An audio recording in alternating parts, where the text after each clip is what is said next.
एकदम सिंपल आहे. याच्यामधलं जे आहे design of high pass filter आणि लो पास फिल्टर.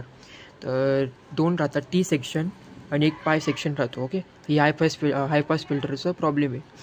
तर हाय पास फिल्टरमध्ये जे आपलं सर्किट राहतात, समजा टी सेक्शनमध्ये इथं टू सी येईल आणि इथं टू सी येईल. आणि सेम समजा आपण म्हणजे लो पास फिल्टरसाठी पाहिलं तर इथं डिवाइड बाय इथं एल येईल सीच्या जागी. ओके, आणि त्याच्या डिवाइड बाय 2 येईल, कारण की हा लो पास म्हणजे कमी आहे व्हायचा म्हणून. आणि हाय पासमध्ये 2C म्हणजे सीला इंटू 2 येतं आणि इथं सी येतो. ओके, इथं सी येतो आणि तिकडे एल येतो. आणि इथं हाय पासमध्ये टीच्या सेक्शनला इथं एल येतो आणि तिकडे सी येतो. ओके, सी म्हणजे सी आपला एक येतो डायरेक्ट, म्हणजे पूर्ण डिवाइड बाय नेट त्याच्यामध्ये काही.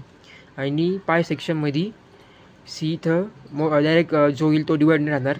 आणि एल इंडक्टन्सला डायरेक्ट 2L म्हणजे आपली जी इंडक्टन्सची व्हॅल्यू निघेल त्याला इंटू 2 करायचं. ओके, त्याचे प्रॉब्लेम इथे वरती प्रॉब्लेम दिले, त्याचं सोल्युशन आहे. तर आपलं R0 किती दिले, 600 ओम दिले.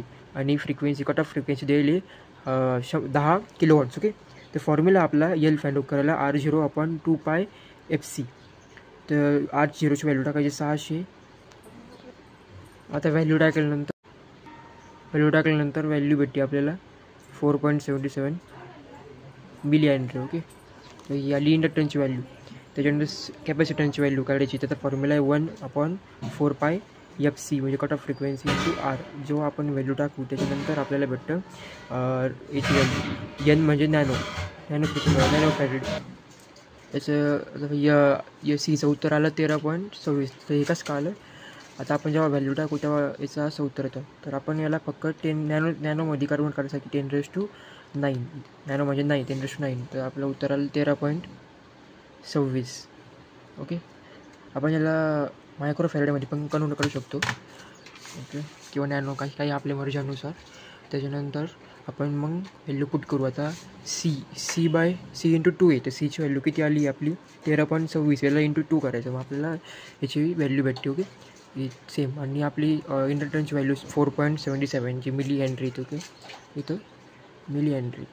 त्याच्यानंतर सेम आपलं सीची व्हॅल्यू किती आहे, सीची व्हॅल्यू आपली जी आहे ती 13.26 नॅनो फॅरेड. ओके, त्याच्यानंतर 2L इथं. तर त्याच्यामुळं आपलं हे काय आहे, एल 4.77 त्याला इंटू करायचं 9.54 मिली हेनरी.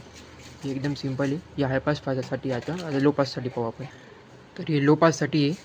तर आपण सेम या फॉर्म्युलानी फक्त वेगळा फॉर्म्युला थोडा एलची व्हॅल्यू काढणार आणि सीची व्हॅल्यू काढणार. तर मी इथं सांगितलेलं आहे की मिली हेनरी कसं करायचं आणि आपलं मायक्रो फॅरेड कसं करायचं. त्याच्यानंतर आपला जो L/2 आहे त्या एल किती भेटलेला आपल्याला 240.05. त्याला डिवाइड बाय 2 करायचं म्हणजे 120.025 आलं. आणि सेम हे टी मेथड आहे आणि ही पाय मेथड आहे, पाय टाईप. तर हे आपल्या एक्झाम्पलला दोन्ही काढायचं आहे. हे कमीत कमी 6-7 मार्काला येऊ शकतं.